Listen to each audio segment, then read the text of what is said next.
नमस्ते दोस्तों। Horror story with Bajrang में आपका स्वागत है। आज हम आपके लिए लेकर आए हैं एक ऐसी कहानी जो आपके रोंगटे खड़े कर देगी। ये कहानी है रात रानी एक्सप्रेस की। एक ऐसी ट्रेन जिसका नाम सुनते ही लोग सहम जाते हैं। एक ऐसी ट्रेन जहां रात के सन्नाटे में सिर्फ पटरियों की खटखटाहट और चीखें गूंजती हैं। पिछले कुछ महीनों से इस ट्रेन में कुछ ऐसी घटनाएं हो रही हैं जिन्हें सुनकर लोग रात को घर से निकलने से पहले 100 बार सोचते हैं। 4 औरतें इस ट्रेन से गायब हो चुकी हैं और कोई नहीं जानता कि वे जिंदा हैं या मर चुकी हैं।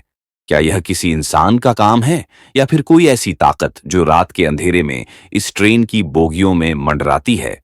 आज की कहानी में हम चलेंगे रायगढ़ से रायपुर की ओर, जहां अनन्या नाम की एक लड़की इस ट्रेन में सवार होती है, बिना यह जाने कि यह उसकी आखिरी यात्रा हो सकती है। तो अपनी सीट की पेटी बांध लीजिए, अपनी सांसें थाम लीजिए और तैयार हो जाइए एक ऐसी कहानी के लिए जो आपको सुन्न कर देगी। चलिए शुरू करते हैं। रात का समय था। घड़ी में 12:30 बज रहे थे। रायगढ़ का छोटा सा रेलवे स्टेशन सुनसान पड़ा था।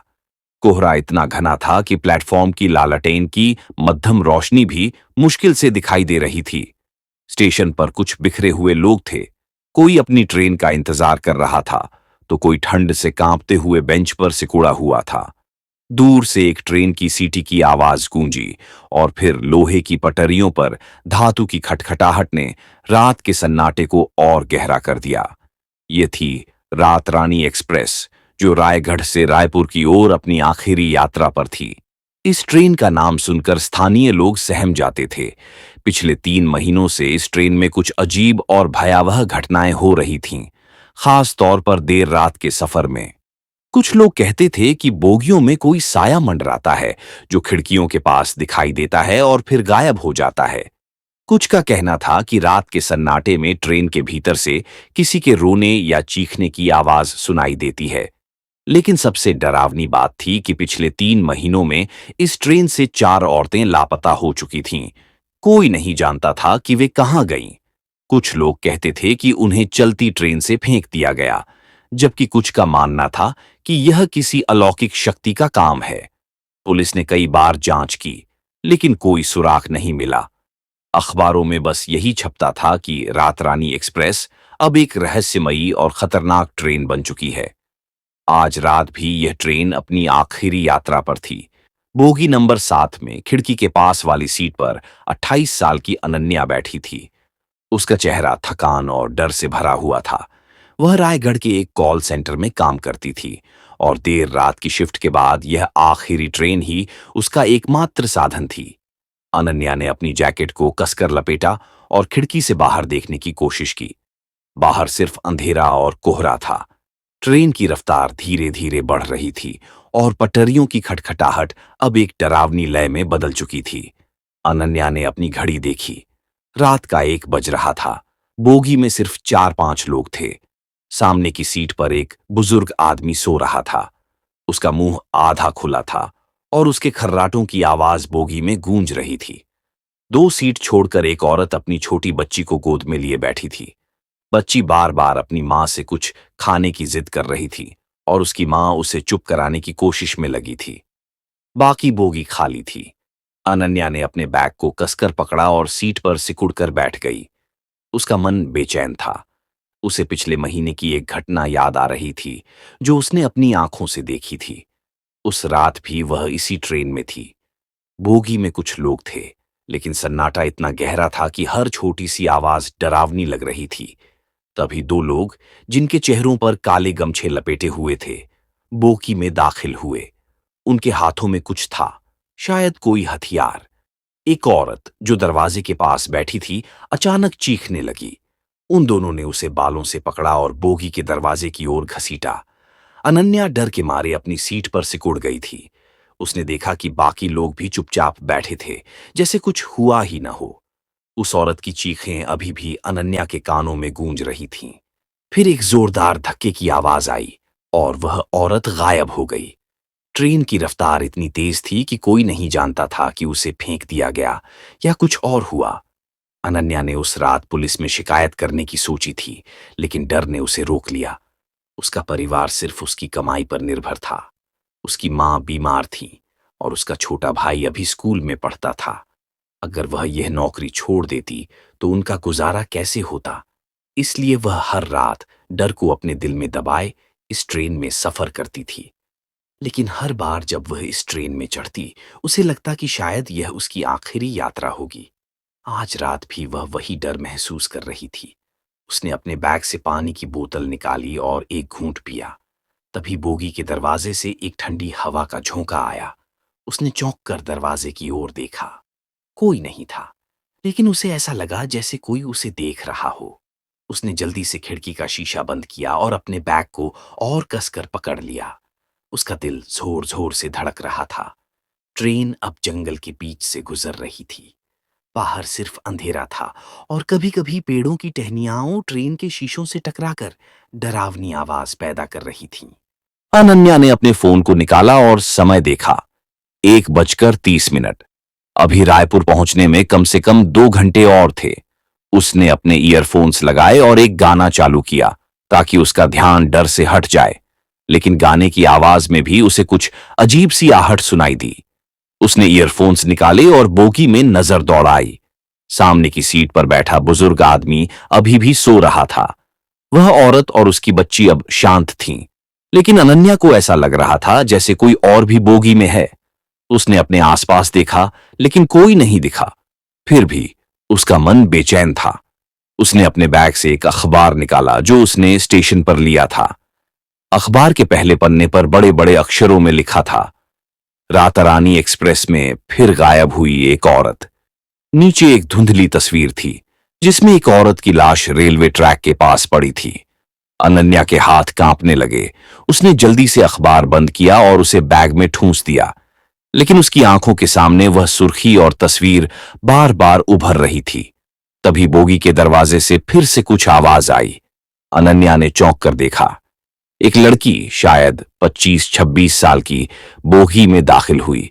वह सलवार कमीज में थी और उसके चेहरे पर थकान साफ दिख रही थी। उसने एक बैग कंधे पर लटकाया हुआ था और जल्दी जल्दी चलते हुए दरवाजे के पास वाली सीट पर बैठ गई। उसके बाल बिखरे हुए थे और वह बार बार अपनी घड़ी देख रही थी, जैसे उसे किसी का इंतजार हो। अनन्या ने राहत की सांस ली। कम से कम अब वह अकेली नहीं थी। उसने फिर से ईयरफोन्स लगाए, लेकिन उसका ध्यान अब उस लड़की पर था। वह लड़की बार बार अपने बैग को कसकर पकड़ रही थी और उसकी नजरें बोगी के दरवाजे पर टिकी थीं। अनन्या ने सोचा कि शायद वह भी किसी कॉल सेंटर या देर रात की नौकरी से लौट रही होगी। लेकिन उस लड़की के चेहरे पर जो डर था, वह अनन्या को परेशान कर रहा था। ट्रेन की रफ्तार अब और तेज हो चुकी थी। बाहर बारिश शुरू हो गई थी। खिड़कियों पर बारिश की बूंदें टपक रही थीं और हवा की सनसनाहट डरावनी लग रही थी। अनन्या ने अपने बैग को और कसकर पकड़ा और खिड़की की ओर देखने लगी। उसे ऐसा लग रहा था जैसे बाहर कोई साया मंडरा रहा हो। उसने जल्दी से नजरें हटाईं और अपने फोन पर ध्यान देने की कोशिश की। तभी उसे कुछ कदमों की आहट सुनाई दी। उसने ईयरफोन्स निकाले और बोगी में नजर दौड़ाई। 2 आदमी जिनके चेहरों पर गमछे बंधे हुए थे, बोगी में दाखिल हुए। उनकी आंखें चमक रही थीं, जैसे वे किसी शिकार की तलाश में हों। अनन्या का दिल जोर जोर से धड़कने लगा। उसने देखा कि वे दोनों दरवाजे के पास वाली सीट पर बैठी उस लड़की की ओर देख रहे थे। लड़की ने भी उन्हें देखा और उसका चेहरा पीला पड़ गया। उसने अपने बैग को कसकर पकड़ा और खिड़की की ओर देखने लगी, जैसे कुछ हुआ ही न हो। लेकिन अनन्या को साफ दिख रहा था कि वह डर रही थी। उन दोनों आदमियों ने आपस में कुछ फुसफुसाया और फिर चुप हो गए। बोगी में सन्नाटा छा गया। सिर्फ ट्रेन की खटखटाहट और बारिश की आवाज सुनाई दे रही थी। अनन्या ने अपने फोन को कसकर पकड़ा। उसने सोचा कि अगर कुछ गलत हुआ तो वह पुलिस को कॉल करेगी। लेकिन उसका दिमाग उसे बार बार उस रात की याद दिला रहा था जब उसने कुछ नहीं किया था। उसने उस औरत को बचाने की कोशिश नहीं की थी। क्या वह आज भी चुप रहेगी? उसने अपनी नजरें नीचे कर लीं और प्रार्थना करने लगी कि सब ठीक हो जाए। तभी एक जोरदार आवाज आई। बोगी का दरवाजा जोर से खुला और ठंडी हवा का एक झोंका अंदर आया। अनन्या ने देखा कि वे दोनों आदमी अब अपनी सीट से उठ चुके थे। वे उस लड़की की ओर बढ़ रहे थे। लड़की ने चीखने की कोशिश की, लेकिन उसकी आवाज दब गई। एक आदमी ने उसके मुंह पर गमछा रख दिया और दूसरा उसे बालों से पकड़कर दरवाजे की ओर घसीटने लगा। अनन्या का शरीर कांप रहा था। वह कुछ करना चाहती थी, लेकिन उसका शरीर जैसे जाम हो गया था। उसने देखा कि बाकी लोग, बुजुर्ग आदमी और वह औरत अपनी बच्ची के साथ बिल्कुल चुप थे, जैसे उन्हें कुछ दिख ही नहीं रहा हो। अनन्या की आंखों से आंसू बहने लगे। वह कुछ नहीं कर पा रही थी। तभी एक जोरदार चीख गूंजी। वह लड़की दरवाजे के पास गायब हो चुकी थी। उन दोनों आदमियों ने उसे चलती ट्रेन से बाहर फेंक दिया था। अनन्या ने अपनी आंखें बंद कर लीं। उसका दिल जोर जोर से धड़क रहा था। उसने अपने कानों को हाथों से ढक लिया, लेकिन वह चीख अभी भी उसके दिमाग में गूंज रही थी। कुछ देर बाद जब उसने आंखें खोलीं, तो बोगी फिर से खाली थी। वे दोनों आदमी गायब थे। वह लड़की भी गायब थी। सिर्फ वह बुजुर्ग आदमी और वह औरत अपनी बच्ची के साथ अभी भी अपनी जगह पर थे। अनन्या ने घड़ी देखी। 2 बज चुके थे। उसने सोचा कि शायद यह सब एक बुरा सपना था, लेकिन जब उसने अपनी सीट के नीचे देखा तो वहां एक छोटा सा पर्स पड़ा था। वह उसी लड़की का था। अनन्या का दिल जोर जोर से धड़कने लगा। उसने पर्स को उठाया और उसे खोला। अंदर एक आईडी कार्ड था। उस पर लिखा था, Priya Sharma, call centre executive. Ananya के हाथ कांपने लगे। उसने पर्स को अपने बैग में डाल लिया और खिड़की की ओर देखने लगी। बाहर सिर्फ अंधेरा और बारिश थी, लेकिन उसे ऐसा लगा जैसे कोई उसे बाहर से देख रहा हो। उसने जल्दी से नजरें हटाईं और अपनी सांसों को काबू करने की कोशिश की। ट्रेन अब और तेजी से दौड़ रही थी। बारिश की आवाज अब और डरावनी लग रही थी। अनन्या ने अपने बैग को कसकर पकड़ा और सोचने लगी कि क्या वह इस ट्रेन से जिंदा उतर पाएगी। उसे ऐसा लग रहा था जैसे बोगी में कोई और भी है जो उसे देख रहा है। उसने फिर से बोगी में नजर दौड़ाई, लेकिन कोई नहीं दिखा। फिर भी उसका मन बेचैन था। तभी बोगी की लाइटें टिमटिमाने लगीं। अनन्या का दिल जोर से धड़का। उसने अपने फोन की टॉर्च ऑन की और बोगी में देखा। वह बुजुर्ग आदमी अभी भी सो रहा था। वह औरत और उसकी बच्ची अब चुप थीं, लेकिन अनन्या को ऐसा लगा जैसे कोई उसकी सीट के पास खड़ा है। उसने टॉर्च की रोशनी इधर उधर घुमाई, लेकिन कुछ नहीं दिखा। फिर अचानक लाइटें पूरी तरह बुझ गईं। बोगी में अंधेरा छा गया। सिर्फ ट्रेन की खटखटाहट और बारिश की आवाज थी। अनन्या ने अपनी सांसें रोक लीं। उसे ऐसा लग रहा था जैसे कोई उसके बिल्कुल करीब है। उसने अपनी आंखें बंद कर लीं और प्रार्थना करने लगी। तभी एक ठंडी सांस उसके चेहरे पर लगी। उसने आंखें खोलीं, लेकिन अंधेरे में कुछ दिख नहीं रहा था। उसने अपने फोन की टॉर्च फिर से ऑन की। टॉर्च की रोशनी में उसने देखा कि उसकी सीट के सामने कोई खड़ा था। वह एक औरत थी, जिसके चेहरे पर गमछा बंधा हुआ था। उसकी आंखें चमक रही थीं और वह अनन्या को एकटक देख रही थी। अनन्या ने चीखने की कोशिश की, लेकिन उसकी आवाज गले में अटक गई। वह औरत धीरे धीरे अनन्या की ओर बढ़ रही थी। अनन्या ने अपने बैग को ढाल की तरह सामने रखा और पीछे हटने की कोशिश की, लेकिन उसका शरीर जैसे जाम हो गया था। तभी ट्रेन अचानक रुक गई। एक जोरदार झटका लगा और अनन्या का फोन उसके हाथ से छूटकर जमीन पर गिर गया। टॉर्च की रोशनी अब भी जल रही थी, लेकिन वह औरत गायब थी। अनन्या ने फोन उठाया और बोगी में रोशनी घुमाई। कोई नहीं था, लेकिन उसका दिल अब भी जोर जोर से धड़क रहा था। उसने घड़ी देखी। 2:30 बज चुके थे। ट्रेन का रुकना अजीब था, क्योंकि अगला स्टेशन अभी दूर था। उसने खिड़की से बाहर देखने की कोशिश की, लेकिन बाहर सिर्फ अंधेरा और बारिश थी। तभी उसे खिड़की के शीशे पर कुछ दिखा। यह एक धुंधला सा चेहरा था, जो उसे बाहर से देख रहा था। उस चेहरे की आंखें वही थीं जो उसने प्रिया के आईडी कार्ड में देखी थीं। अनन्या ने चीखने की कोशिश की, लेकिन उसकी आवाज नहीं निकली। उसने अपनी आंखें बंद कर लीं और सोचा कि यह सब एक बुरा सपना है। लेकिन जब उसने आंखें खोलीं, तो वह चेहरा अभी भी वहां था, और अब वह और करीब आ रहा था। अनन्या की सांसें थम सी गई थीं। खिड़की के शीशे पर वह धुंधला चेहरा अभी भी था, और उसकी चमकती आंखें उसे एकटक देख रही थीं। ट्रेन की खटखटाहट और बारिश की आवाज के बीच अनन्या का दिल इतनी जोर से धड़क रहा था कि उसे लग रहा था जैसे वह अभी फट जाएगा।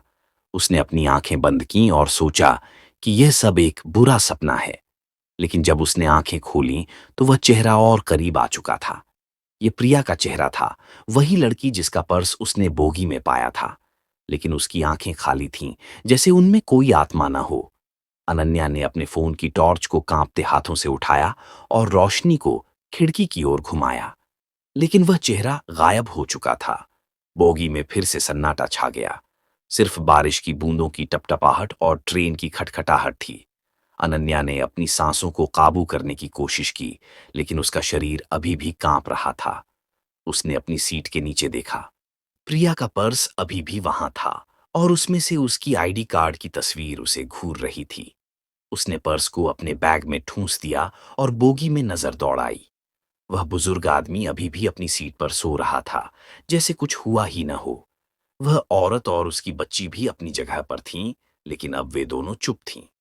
बच्ची अपनी माँ की गोद में सिकुड़ कर बैठी थी और उसकी माँ की नजरें नीचे की ओर थीं। अनन्या को ऐसा लगा जैसे वे दोनों कुछ छिपा रही हों। ट्रेन फिर से चलने लगी।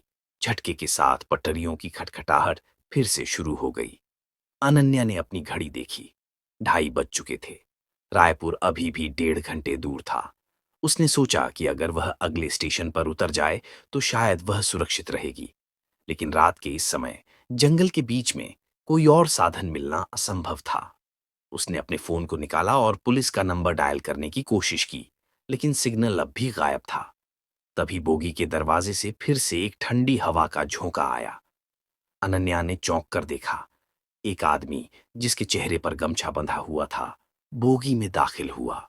वह अकेला था, लेकिन उसकी आंखें वहीं चमकली हुए थीं जो अनन्या ने उन 2 आदमियों में देखी थीं, जिन्होंने प्रिया को ट्रेन से फेंक दिया था।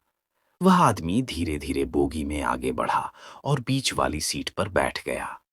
उसने अपनी नजरें अनन्या पर टिका दी। अनन्या का दिल जोर जोर से धड़कने लगा। उसने अपने बैग को और कसकर पकड़ा और खिड़की की ओर देखने लगी। उसे ऐसा लग रहा था जैसे वह आदमी उसकी हर हरकत पर नजर रख रहा हो। उसने प्रिया का पर्स फिर से निकाला और उसमें रखी तस्वीर को देखा। उसमें प्रिया के साथ खड़ा शख्स वही था जो अब बोगी में बैठा था। अनन्या के शरीर में सिहरन दौड़ गई। उसने जल्दी से पर्स को बैग में डाला और अपनी नजरें नीचे कर लीं।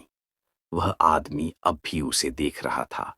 उसकी आंखें ऐसी थीं जैसे वे अनन्या के मन के अंदर तक झांक रही हों। अनन्या ने सोचा कि वह चिल्लाए, लेकिन बोगी में सिर्फ 3 लोग थे। वह बुजुर्ग, वह औरत और उसकी बच्ची, और यह आदमी। अगर उसने कुछ किया तो कोई उसकी मदद नहीं करेगा। उसने अपनी सांसों को काबू करने की कोशिश की और प्रार्थना करने लगी। तभी बोगी की लाइटें फिर से टिमटिमाने लगीं। अनन्या का दिल जोर से धड़का। उसने अपने फोन की टॉर्च ऑन की और बोगी में रोशनी घुमाई। वह आदमी अब अपनी सीट पर नहीं था। अनन्या ने चौंक कर इधर-उधर देखा, लेकिन वह कहीं नहीं दिखा। उसने राहत की सांस ली, लेकिन तभी उसे अपने पीछे किसी की सांस की आवाज सुनाई दी। उसने धीरे-धीरे पीछे मुड़कर देखा। वह औरत जो अपनी बच्ची के साथ बैठी थी, अब उसकी सीट के ठीक पीछे खड़ी थी। उसकी आंखें खाली थीं और उसके चेहरे पर एक अजीब सी मुस्कान थी। अनन्या ने चीखने की कोशिश की, लेकिन उसकी आवाज गले में अटक गई। उस औरत ने धीरे से कहा, तुमने उसे बचाने की कोशिश क्यों नहीं की? उसकी आवाज इतनी ठंडी थी कि अनन्या के रोंगटे खड़े हो गए। उसने पूछा, किसे? प्रिया को, उस औरत ने कहा, और उसकी मुस्कान और गहरी हो गई। तुमने उसे मरते हुए देखा, लेकिन कुछ नहीं किया। अनन्या का शरीर कांपने लगा। उसने कहा, मां, मैं डर गई थी, मैं कुछ नहीं कर पाई। उस औरत ने कोई जवाब नहीं दिया। वह बस अनन्या को देखती रही और फिर धीरे धीरे अपनी सीट पर वापस चली गई। बच्ची अब भी उसकी गोद में सिकुड़ी हुई थी, लेकिन उसकी आंखें अनन्या पर टिकी थीं। अनन्या को ऐसा लगा जैसे वह बच्ची भी उसे कुछ कहना चाहती हो। ट्रेन अब और तेजी से दौड़ रही थी। बारिश की आवाज अब एक डरावनी लय में बदल चुकी थी। अनन्या ने अपने बैग को कसकर पकड़ा और सोचने लगी कि क्या वह इस ट्रेन से जिंदा उतर पाएगी। उसे ऐसा लग रहा था जैसे बोगी में कोई और भी है जो उसे देख रहा है। उसने फिर से बोगी में नजर दौड़ाई, लेकिन कोई नहीं दिखा। तभी बोगी का दरवाजा फिर से खुला। 2 आदमी जिनके चेहरों पर गमछे बंधे थे, अंदर दाखिल हुए। उनकी आंखें चमक रही थीं और वे धीरे धीरे अनन्या की ओर बढ़ रहे थे। अनन्या ने अपने बैग को ढाल की तरह सामने रखा और पीछे हटने की कोशिश की, लेकिन उसका शरीर जैसे जाम हो गया था। उनमें से एक आदमी ने कहा, तुमने बहुत कुछ देख लिया है, अब तुम्हारी बारी है। उसकी आवाज इतनी ठंडी थी कि अनन्या के रोंगटे खड़े हो गए। उसने चीखने की कोशिश की, लेकिन उसकी आवाज नहीं निकली। तभी एक जोरदार आवाज गूंजी, रुक जाओ। अनन्या ने चौंक कर देखा। बोगी के दरवाजे पर एक औरत खड़ी थी। उसने पुलिस की वर्दी पहनी हुई थी और उसके हाथ में बंदूक थी। उन दोनों आदमियों ने अनन्या को छोड़ दिया और भागने की कोशिश की, लेकिन पुलिस वाली ने एक के पैर में गोली मार दी। वह आदमी जमीन पर गिर पड़ा। दूसरा आदमी दरवाजे की ओर भागा, लेकिन पुलिस वाली ने उसे भी पकड़ लिया। अनन्या की सांसें अब भी तेज चल रही थीं। उसने उस पुलिस वाली की ओर देखा। उसका चेहरा जाना पहचाना था। वह प्रिया थी। प्रिया ने अनन्या की ओर देखा और कहा, तुम ठीक हो? अनन्या कुछ बोल नहीं पाई। उसने सिर्फ सिर हिलाया। प्रिया ने उन दोनों आदमियों को हथकड़ी लगाई और अपने साथ ले गई। अनन्या ने देखा कि बोगी फिर से खाली थी। वह औरत और उसकी बच्ची, वह बुजुर्ग आदमी, सब गायब थे। सिर्फ ट्रेन की खटखटाहट और बारिश की आवाज थी। अनन्या ने अपने बैग को उठाया और खिड़की की ओर देखा। बाहर अब भी बारिश हो रही थी, लेकिन कोहरा थोड़ा हल्का हो चुका था। उसे ऐसा लगा जैसे वह अब सुरक्षित है। लेकिन तभी उसे अपने बैग में कुछ और भारीपन महसूस हुआ। उसने बैग खोला और देखा कि उसमें वही अखबार था जो उसने ट्रेन में पढ़ा था। उसने उसे निकाला और पहले पन्ने पर नजर गई। सुर्खी थी, रातरानी एक्सप्रेस में फिर गायब हुई एक औरत, और नीचे उसकी अपनी तस्वीर थी। अनन्या के हाथ से अखबार छूट गया। उसका शरीर कांपने लगा।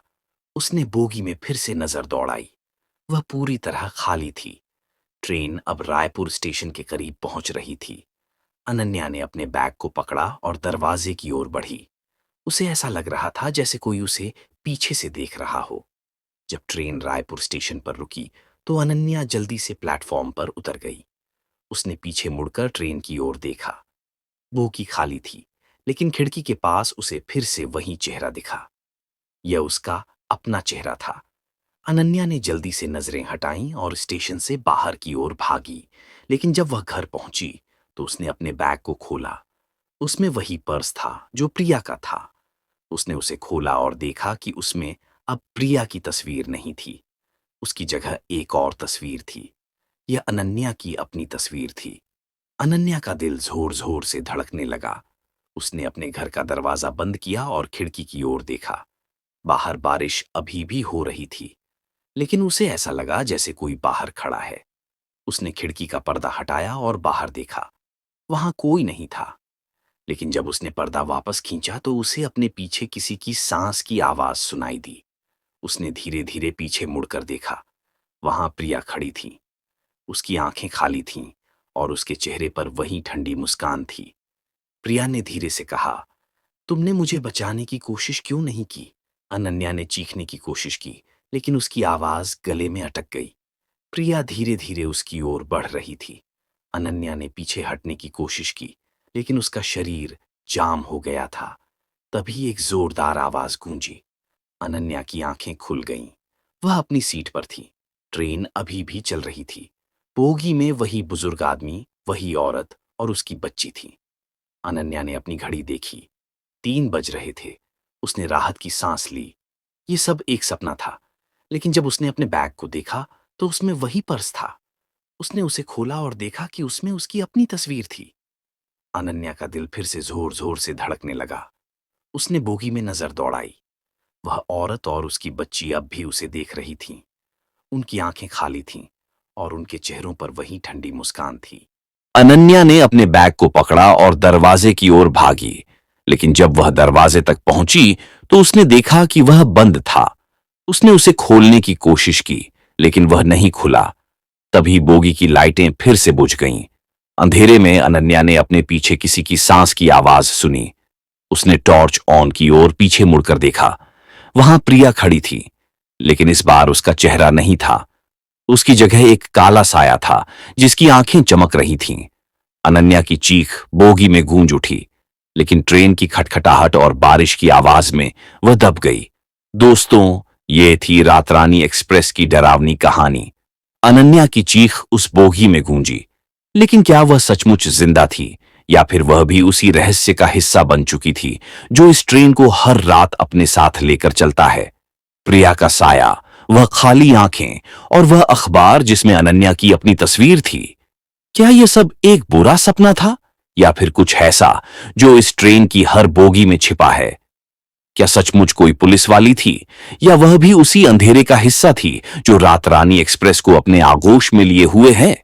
दोस्तों, ये कहानी हमें यही सिखाती है कि कभी-कभी डर सिर्फ हमारे दिमाग में नहीं होता, बल्कि वह हमारे आसपास भी मंडराता है, खासकर तब जब रात गहरी हो और सन्नाटा अपने चरम पर हो। अगर आपको यह कहानी पसंद आई, तो हमारे channel horror story with Bajrang को सब्सक्राइब करना न भूलें। अपने दोस्तों के साथ इस कहानी को शेयर करें और हमें कमेंट में बताएं कि क्या आपने भी कभी ऐसी किसी डरावनी घटना का सामना किया है। अगली बार फिर मिलेंगे एक नई कहानी के साथ जो आपके दिल की धड़कनें और तेज कर देगी। तब तक रात को अकेले सफर करने से पहले 100 बार सोच लीजिए। नमस्ते।